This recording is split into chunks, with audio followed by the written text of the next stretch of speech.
on whether or not 70 is actually applicable in this case. But let's go across to Mr. Bharat Soni. Bharat Soni Saab, he's been waiting I think for the last 10 minutes. Bharat Soni Saab, namaskar. Namaskar Rajiv ji. How are you, sir? How are you? How are you? I'm good, sir. I'm good, sir. I'm good. So, huge welcome for Rahul Gandhi ji at Wayanad. Zabardast. Rajiv ji, 1 second. Rajiv ji, I'm unable to see you. All right. Can we please correct that? I think they'll have to reconnect. I think they'll have to reconnect with you, sir, to get that thing done. Why is Mr. Bharat Soni not able to see the PGM? Could you be kind enough, please, to reconnect? And Pradeep ji, great welcome. लेकिन यहाँ पर एक चीज़ है sir, वो दिल्ली की जो rally थी वहाँ पे डी राजा साहब दिख रहे थे, और डी राजा साहब की जो पत्नी है एनी राजा जो हैं, उनके खिलाफ राहुल गांधी जी लड़ रहे हैं वायनाड में. Can you see us now sir? Sir Wayanad, yes, can you see us now? जी, right. Yes, Rajiv. Wayanad, so Wayanad, fantastic, जबरदस्त, वेलकम. लेकिन जो मैं बोल रहा था सर, रामलीला ग्राउंड में इंडिया अलायंस के पार्टनर दिख रहे थे, जिसमें डी राजा साहब भी थे, जिनकी पत्नी जो है वो प्राइमरी मुख्य प्रतिद्वंद्वी है राहुल गांधी की वायनाड से सीपीआई की. यानी आप कांग्रेस जो है सीपीआई से लड़ रहे हैं वहां पे. सर ये क्या माजरा है, ये जरा समझा दें सर प्लीज. सर देखिए, पहले से ही उन्होंने, सर देखिए, सीपीआई ने पहले से ही बताया था कि वो अलायंस में नहीं रहेगा करके इसके अंदर, है ना. तो सर वो उनकी मर्जी है सर, और वो पहले से बोल रहे थे कि हम लोग लड़ेंगे आपके खिलाफ, हम लोग वहां पर कैंडिडेट्स भी पुटअप करेंगे, क्योंकि वो बोल रहे थे कि राहुल गांधी जी वहां नहीं लड़ने चाहिए, उन्होंने यूपी में जाके लड़ना चाहिए जी. तो सर वो उनका सवाल है. लेकिन राहुल जी को जिस प्रकार से आज जो प्रतिसाद मिला है, जो जन समुदाय उमड़ा है, उसको देखते हुए राहुल जी की जीत पक्की है जी. भरत सोनी साहब, नॉट ओनली राहुल गांधी जी की जीत पक्की है, but whenever Rahul Gandhi ji last time Kerala में जब जिस प्रकार से लहर था राहुल गांधी जी का, यू इनफैक्ट 115 सीट्स और Lok Sabha seats, not only you 115 Lok Sabha seats आपने अलायंस पार्टनर्स के साथ, जो आपके यूपीए के अलायंस थे, totally you took 19 out of 20 seats, 19 out of 20 seats where the opposition was the communist, CPI, CPM. तो they are definitely worried about this performance. कि अगर वापस आप 19 seats ले लिए, if you just repeat your performance, you're taking 19 seats. 19 out of 20. 19 out of 20. That is a record in Kerala. So they're definitely worried because Rahul Gandhi जो aura है, it is not confined to only Wayanad. When he stands there, the entire Kerala is affected, and the Kerala is moving in the same direction where Rahul Gandhi is moving. That's right. Now this is the biggest fear where CPI, CPM is there. इसलिए वो आपको बोल रहे हैं कि आपका और हमारा अलायंस का मेन मुखिया विरोध बीजेपी के साथ होना चाहिए, not here. But then why the whole Kerala is with Rahul Gandhi the way it is as on today? Soni साहब, that is the fear. Pradeep ji आपने सही कहा. देखिए, अलायंस पार्टनर का एक अलायंस धर्म होता है, एक अलायंस धर्म बोलते हैं उसको, कि हम लोग एक दूसरे को नहीं गिराएंगे. लेकिन सर देखिए, कांग्रेस पार्टी ने कभी भी किसी अलायंस पार्टनर को खत्म करने का सोचा नहीं. ये सर देखिए, महाराष्ट्र में हम लोगों ने अलायंस पार्टनर, हमारे उद्धव जी हमारे नेता है महाविकास आघाड़ी के, उनके हम लोग साथ रहे, उनके साथ सब उनके पार्टी के लोग छोड़ के चले गए, फिर भी हम लोग उनके साथ अभी भी है. तो उसी प्रकार से वहां पर लोकसभा चुनाव के लिए हम लोग सीपीआई को समझाने में हम लोग नहीं समझा सके उनको कि आप लोग हमें लोकसभा में सपोर्ट करिए और हम लोग स्टेट में अपन बात करेंगे उसके ऊपर. क्योंकि सर देखिए, उनको भी उनकी पार्टी चलाने का, उनके पार्टी की मेंबरशिप बढ़ाने का, उनके लोग चुन के लाने का और फाइट करने का उनको भी हक है. अगर उनका भी एम अगर बीजेपी को हराना है, तो वो लोगों ने हमारे साथ मिल के बैठ के बात करने चाहिए थी और कहना चाहिए था कि भाई हमें इतनी सीट चाहिए, हमें ये चाहिए और हम लोग इस प्रकार से लड़ेंगे. लेकिन ऐसा न करते हुए वो अपनी जगह पे सही है, हम लोग हमारी जगह पे सही है. But last time Bharat Soni साहब, पिछली मर्तबा Rahul Gandhi was the one candidate who won by the largest number of votes for any candidate all over India. You received over how many? I think 7,06,367 votes. yes, Almost yes. 64.67% of the vote. Sir ये performance आप repeat कर पाएंगे क्या वायनाड से? Sir Wayanad की जनता ने आज जो जन सैलाब वहां पर दिखा के उन्होंने जजमेंट दे दिया है, वो जी। लोगों ने दिखा दिया है कि राहुल जी को किस प्रकार से सपोर्ट करते हैं और राहुल जी को उनके परिवार का सदस्य मानते हैं और राहुल जी भी वायनाड को अपना परिवार मानते हैं। तो सर हाथ बदलेगा हालात, घर घर गारंटी। तो सर वायनाड के अंदर जो वहाँ की फुटेज आई उसको बार बार दिखाया जा रहा है कि देखिए ये कोई एंटी नेशनल लोग हैं जो राहुल गांधी के साथ खड़े हैं और जिसकी वजह से जो आज तक जो भारत जोड़ो यात्रा में राहुल गांधी जी के साथ चल रहे थे विजेंद्र सिंह, बॉक्सर विजेंद्र सिंह, वो आज विनोद तावड़े जी, उनको हमारे मित्र हैं, बड़े अच्छे मित्र हैं विनोद तावड़े जी, बहुत बढ़िया काम कर रहे हैं बीजेपी के लिए, मानना पड़ेगा सर। वो उनको बीजेपी में ले आए आज सर। वो कहते हैं कि साहब मैं एंटी नेशनल लोगों के साथ मैं नहीं रहूंगा ऐसा कहा है उन्होंने, विजेंद्र सिंह ने। सर ये क्या है जरा बताएं ना सर। अभी अभी तो वो राहुल गांधी के साथ थे भारत जोड़ो यात्रा में, फिर भारत जोड़ो न्याय यात्रा में भी दिखे, पता नहीं को 10 के 20 किलोमीटर चले उनके साथ। ये क्या है सर? राजीव जी देखिए पर्सनल एम्बिशंस और एस्पिरेशंस को कोई कुछ कर नहीं सकता है सर। उनको शायद ये पता चला होगा कि उनको ऐसे लगता होगा कि उन्हें शायद लोकसभा की सीट वहां से नहीं मिलेगी, तो ऐसा था नहीं। उन्होंने सेंट्रल का वो मेरठ से लड़ना चाहते थे शायद, he wanted to stand Meerut से वही ना सर। तो वहां पर कुछ मुश्किलें रही होगी सर, तो इसलिए वो लोग। बीजेपी में कौन सा मेरठ से मिल रही है सर? बीजेपी का तो मेरठ कैंडिडेट अनाउंस हो चुका है, अरुण गोविल जी। जी सर अभी ये तो आने वाले दिन बताएंगे उनको क्या एश्योरेंस किया है और क्या मिलेगा उनको। तो अभी उनको ऐसे लगता है कि कांग्रेस के साथ रहने में शायद उनका खुद का जो पर्सनल एम्बिशन है वो पूरा नहीं हो सकता होगा, इसलिए वो चले गए। और सर हाल ही में आज मैं देख रहा था किसी चैनल पर, हमारे बड़े अच्छे मित्र में से डॉक्टर उदित राज साहब जो अभी आपके साथ हैं, एक बार वो बीजेपी के साथ भी थे और जीत के भी आए, वैसे आजकल कांग्रेस में हैं, अपने घर आ गए हैं वापस। उन्होंने कहा कि जो विजेंद्र सिंह साहब हैं उनको कुछ दिखा दिया होगा कि भाई ये देखिए आपके खिलाफ ये सब है, तो कोई एजेंसी चली गई होगी उनके पास, कुछ ऐसा है। हो सकता है सर। यही आने वाले सर देखिए आने वाले दिनों में ये हमको पता चलेगा। जैसे सर इलेक्टोरल बॉन्ड में जिस प्रकार से हुआ कि भाई पहले ईडी भेज दिया जाता है, पहले उनको आईटी भेज दिया जाता है और उसके बाद से जिस प्रकार से उन लोगों से चंदा लिया गया, वो सब पूरा देश जानता है। आज भले सारे चैनल्स नहीं दिखा रहे हो, लेकिन नेशन नाउ ने तो दिखाया है, हमारी बात नेशन नाउ ने लोगों तक पहुंचाई है। तो उस प्रकार से सर विजेंद्र जी को भी ऐसे कुछ होगा, आने वाले दिन बता पाएंगे कि उनको एक्चुअली क्या चॉकलेट दिया गया है या क्या लॉलीपॉप दिया गया है। या जैसे हम कल एक बड़े अच्छे मित्र के साथ थे हमारे हितेंद्र ठाकुर जी, उनके साथ थे हम लोग कल, प्रदीप जी और मैं। उन्होंने कहा कि आजकल क्या है कि वो ग्लास में जब आइस पड़ जाती है ना, आइस, उसके बाद आदमी मजबूर हो जाता है एक तरफ आने के लिए। आइस बर्फ पड़ जाती है सर, आइस मतलब इनकम टैक्स, सीबीआई, एनफोर्समेंट, ये जब आ जाती है तो फिर उसके सामने कोई आर्गुमेंट काम नहीं करती।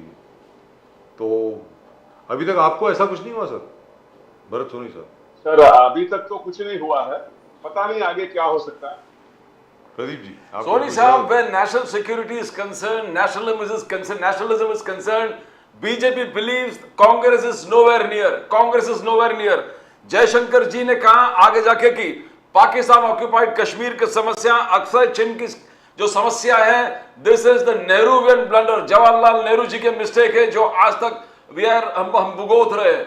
बोले मोदी जी को देखो, सर्जिकल स्ट्राइक, बालाकोट स्ट्राइक, सेना और सीमा पर अगर कोई अटैक कर दे तो सर्जिकल स्ट्राइक, बालाकोट स्ट्राइक, घर में घुसकर मारते हैं। आर्टिकल 370 जिस प्रकार से इनकॉर्पोरेट किया, joining Kashmir integral part of India, बोले this is the finest examples of nationalism and national security. And Nehruvian blunders are still, we are still suffering from Nehruvian blunders. Pakistan occupied Kashmir, Aksai Chin. आज जयशंकर जी ने बोला है. Soni साहब, how are you going to establish a record on nationalism and national security? तो देखिए, national security के ऊपर उस समय पे जो निर्णय लेना था वो हम लोगों ने उस समय पे लिया सर। और नेहरूवियन ब्लंडर ये बोलते हैं, लेकिन नेहरू जी ने जो फर्स्ट 5 ईयर प्लान लाए और जो एक मॉडर्न इंडिया का जो सपना देखा और वो आगे रखा, वो इन लोग बता नहीं रहे। वो बताएंगे नहीं क्योंकि वहां पर ये एक्सपोज हो जाएंगे। तो ये ऐसे कुछ लेके जाते हैं जहां हमारी कुछ मजबूरी रही होगी उस समय पर, और उसके कारण हम लोग ने ये उनको दिया होगा, या उनको हम लोगों ने उनके साथ हम उनको देना पड़ा होगा हमको मजबूरी में। तो ये इसको एक नेहरूवियन ब्लंडर नहीं बोलते सर, क्योंकि जब भी हमारा देश आजाद हुआ था उस समय हमारे देश की जो परिस्थितियां थी, उसके तुरंत बाद हम लोग ने चाइना के साथ वॉर लड़ा, उसके तुरंत बाद हमने पाकिस्तान के साथ भी हमें वॉर लड़ना पड़ा। तो उस समय जो होगी जो परिस्थितियां रही है उसके तहत उन्होंने निर्णय लिया होगा, लेकिन आज वो बात को कुरेद के लाके और इलेक्शन के सामने रखना ये देश हित में नहीं है।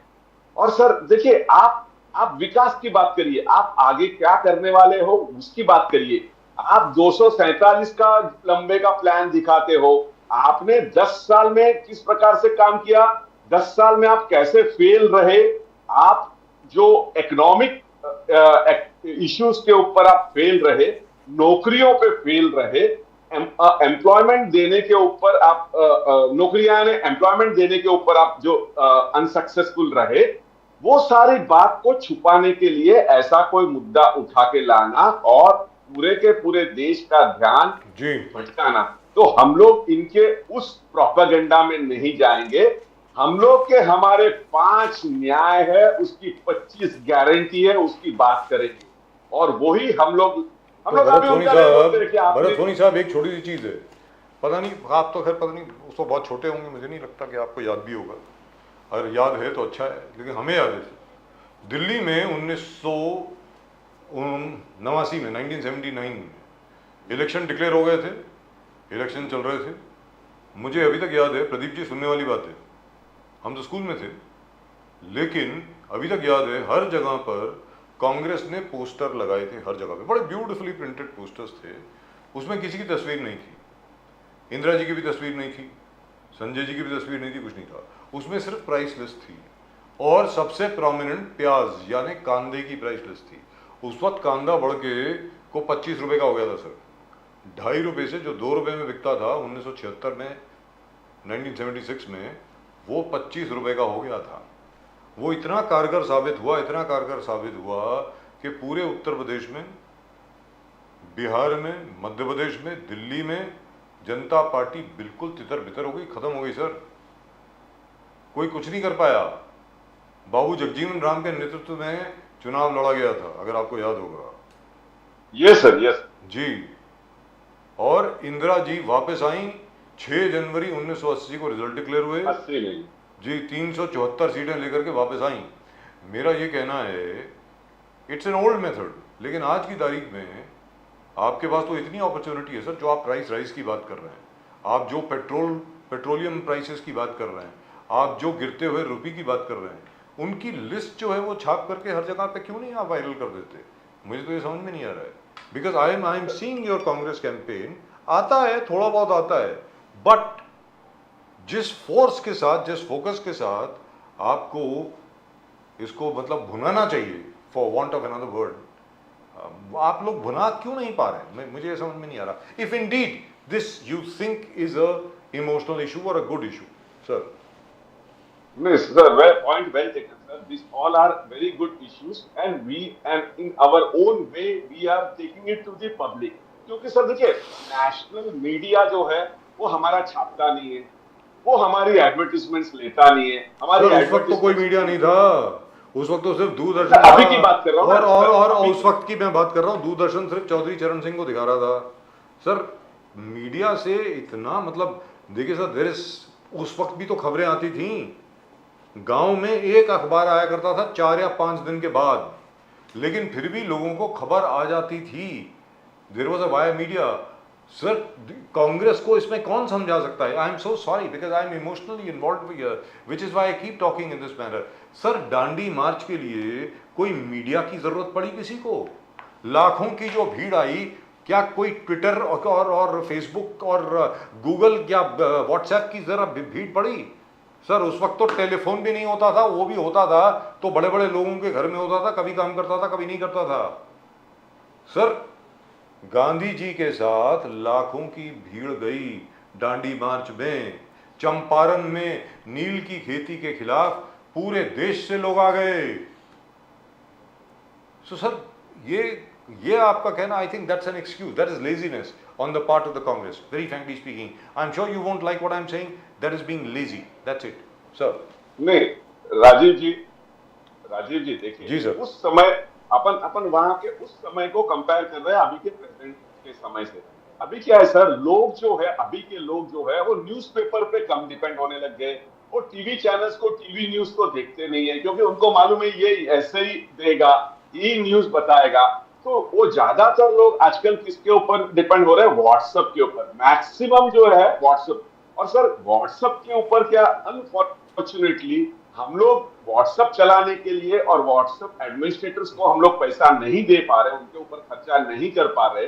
उसके कारण जिसके पास ज्यादा पैसा है वो उसकी पूरी ट्रोल आर्मी के साथ हम लोग जो कुछ भी करते हैं उसका अपोजिट प्रचार करने में लग जाता है। तो उसके कारण क्या है कि जिस मैसेज को हम लोग लोगों तक पहुंचाना चाहते हैं वो मैसेज वहां तक पर्कुलेट होता नहीं है सर। और क्या है, न्यूज़पेपर पढ़ने वाले लोग आज कम हो रहे। देखिए, न्यूज़पेपर की आप सर्कुलेशन देखिए, वो कम होते जा रही है। लोग उसमें बिलीव नहीं कर रहे। हमारे जैसे जो पुराने लोग हैं उनको ही सुबह उठ के न्यूज़पेपर देखना है। बाकी के आज के जो यंग वोटर्स है, जो कि 34% लोग हैं, वो लोग न्यूज़पेपर पढ़ते ही नहीं है। वो क्या बोलते हैं कि मैं गूगल में पढ़ लूंगा, मैं व्हाट्सएप पे देख लूंगा, मैं ट्विटर पे देख लूंगा, जो ट्रेंड चलता है उसके ऊपर से मैं देख के डिसाइड करूंगा कि मुझे क्या करना है। आप राजीव जी बताइए, इसमें हम लोग कहां पर, हम लोग उनको जाके हम लोग मीटिंग्स कर रहे हैं उनकी, हम लोग यंगस्टर्स के जो फर्स्ट टाइम वोटर्स हैं उनकी मीटिंग कर रहे हैं। I won't hold you to that. That is up to you. It's your party, and your party is not paying me for consultancy. आज तक I have not received a single penny from the Congress. That's very bad, sir. Which is absolutely terrible. Look at it. He is a banker, and he has not paid me even 1 rupee in such a long time. And look at the free advice I keep giving him, and the rest of the Congress. So, sir, what are you doing? Why are you getting rid of my dear friend Sanjay Nirupam साहब? चलते चलते ये भी बता दें sir, आपने resolution pass करा दिया कि संजय निरुपम को एक्सपेल कर देना चाहिए पार्टी से। सर, ये क्या है? सर देखिए, as a spokesperson I have to toe the party line, but personally I feel कि संजय निरुपम जी को, sir Sanjay Nirupam ji is a very good leader, और सर लोगों के बीच में जाके स्ट्रीट फाइट करने वाले लीडर है वो जी। और सर उनको एश्योर कर देना, ये मेरी पर्सनल राय, पार्टी के एज ए स्पोक्स पर्सन नहीं बोल रहा हूँ, but as a party activist मैं बोल रहा हूँ। मेरी पर्सनल बातें जो है वो कि संजय निरुपम जी को इन्होंने एश्योर करा देना चाहिए था कि आपको हम राज्यसभा में भेजेंगे या हम लोग कहीं से एडजस्ट करेंगे। सर देखिए, संजय निरुपम जी जहां पर टिकट मांग रहे हैं वहां पर हम लोग टिकट उनको दे नहीं सकते हैं, क्योंकि सर देखिए वहां डेविल अंडर डीप सी जैसा हिसाब है। अगर आप अमोल कीर्तिकर को नहीं देते हो तो गजानन कीर्तिकर लड़ेंगे, और गजानन कीर्तिकर अभी अमोल कीर्तिकर को दे रहे हैं तो गजानन कीर्तिकर नहीं लड़ रहे हैं। तो सर उसके अंदर हम लोग कहां पर निरुपम जी को हम लोग दे पाएंगे? उसके बदले सर मेरी आपके चैनल के माध्यम से हमारे उद्धव ठाकरे जी को भी अपील है कि आप इनको सबको साथ में, मैं मुंबई की बात करता हूं, मुंबई की 6 सीटों की बात करता हूं, हम लोग सब जन मिलकर उद्धव जी जो कैंडिडेट देंगे मुंबई नॉर्थ में उनको हम लोग सपोर्ट करते हैं। आप हमारी वर्षा गायकवाड़ को नॉर्थ साउथ सेंट्रल में जहां पर वो मांग रही है वहां पर आप दे दीजिए। अनिल देसाई जी को आप राज्यसभा में एडजस्ट कर लीजिए। बट कभी होगा सोनी साहब, वक्त बहुत कम है आपका, अब तक महायुति का एडजस्टमेंट हुआ नहीं, एमपीए का एडजस्टमेंट हुआ नहीं। उद्धव ठाकरे जी ने ऑलरेडी डिक्लेयर कर दिया 17 जो सीट है अपना नाना पटोले जी बोलते रहे, विजय टिवार जी बोलते रहे, ना सांगली मिला, ना वर्षा गायकवाड़ जी का सीट मिला, ना साउथ सेंट्रल मिला, ना संजय निरुपम को प्रदीप जी, मिला। प्रदीप तो ये जी, कैसे युति, प्रदीप कैसे जी, शरद पवार जी खुद प्रदीप जी, I would मायूस हो गए थे। Pradeep ji, I would restrict my debate to Mumbai only because I am a spokesperson of the Mumbai Congress. मैंने ये सारी बातें सर हमारी मुंबई का इलेक्शन है 20 मई को, उसका last day of filling of the form है 3 मई। तो So you हमारे still have पास time. दिन है, So you still we have have time. got enough time। तो सर मुंबई में अगर करें सर, हम लोग जब सर मैं आपको बोलता हूं, ये जो मैंने अभी आपको प्रपोजल दिया, ये मेरा पर्सनल सजेशन जो दिया, अगर हम लोग ऐसा करते 6 की 6 सीट हम लोग इंडिया अलायंस की ला सकते क्या हैं। बात है सर, क्या बात है, thank you so much 6 sir. की 6 सीट यू सर, आप मेरी बात को मानिए। अगर हमारी जो वर्षा गायकवाड़ है उनको आप साउथ सेंट्रल देते हो, अनिल देसाई जी इवन अदरवाइज वो वहां से राज्यसभा में आते थे, उनको आप राज्यसभा में लाइए। लेकिन सर अगर वर्षा गायकवाड़ जी राहुल शेवाले के सामने लड़ती है तो हम लोग 101% हम लोग जीतते हैं। और ये अपनी वाली सीट जो है, बांद्रा वाली सीट, वो किसको जाएगी सर बांद्रा वाली वो प्रिया सीट- दत्त जी वाली जो सीट बांद्रा है, सर मोराबादी। बांद्रा वाली जो सीट है जी। वो नॉर्थ सेंट्रल जिसको कहते हैं वो लोग, सर उसमें बहुत कंटेंडर सर, जैसे राज बब्बर जी है, नसीम खान जी है। Let party decide on that. वो तो कह रहे हैं कि वो शायद उद्धव ठाकरे जी को दे रहे हैं। I think the Uddhav Thackeray ji नहीं लड़ेंगे लोकसभा सर। नहीं, उद्धव ठाकरे जी की सेना में कोई कैंडिडेट वहां से तो लड़ेगा। ठीक है ना सर हम लोग की अगर ये दो एडजस्टमेंट हो गई हम लोग की, हमने साउथ बॉम्बे की सर देखिए, हम लोग बड़े भाई की क्यों, हमारा मेन सपना क्या होना चाहिए कि हम लोग किस प्रकार से ज्यादा लोग जो राहुल जी को सपोर्ट करेंगे उनको ज्यादा से ज्यादा लोग को जिता के लाना है। जी सर अगर इंडिया अलायंस में हम लोग यहाँ पर कॉम्प्रोमाइज कर ले, लेकिन पूरे देश में अगर हम लोग ज्यादा सीटें लाने वाली पार्टी बने और हमारे सहयोगी ज्यादा लाए, सर हम लोग अगर 120 प्लस हम लोग जो ले आए सब मिलके, तो हम लोग हमारी सरकार बनाएंगे। Right, thank you so much sir. Bharat Soni साहब, all the very best to you. Great pleasure as usual talking to you sir. Very very optimistic. Thank you very much sir. नमस्कार नमस्कार Thank you, सर। sir. जय Thank you, Shri sir. Ram, जय Shri Ram. Thank you. जय Shri Ram sir, जय श्री राम। तो प्रदीप जी, जहाँ तक मुंबई का सवाल है, Mumbai the cauldron still is being sir stirred. Mumbai actually if you see 3+3 जो 6 सीट था, it had come to Modi BJP alliance, all six of them. Yes. So I don't know जो भी आगे पीछे चल रहा है, you got Prakash Ambedkar factor that gives more prominence to the very fact that BJP might again have that entire 6 out of 6 जो महायुति है मुंबई देखिए साहब, might take over. देखिए साहब, मुंबई नॉर्थ जो है वो तो सेफ सीट है बिल्कुल, वो तो पक्का जीतेंगे। हमारी वाली जो सीट है ये क्या मुंबई सेंट्रल, क्या नॉर्थ सेंट्रल है ना? नॉर्थ सेंट्रल ये इतनी सेफ सीट है कि मतलब आप पूनम महाजन जी को भी दोबारा खड़ा कर दीजिए, वो भी जीत जाएंगी, कोई टेंशन नहीं है। तो बची अपनी मुंबई साउथ। बिल्कुल। अब साउथ में क्या होने वाला है, we'll have to work it out, let's see.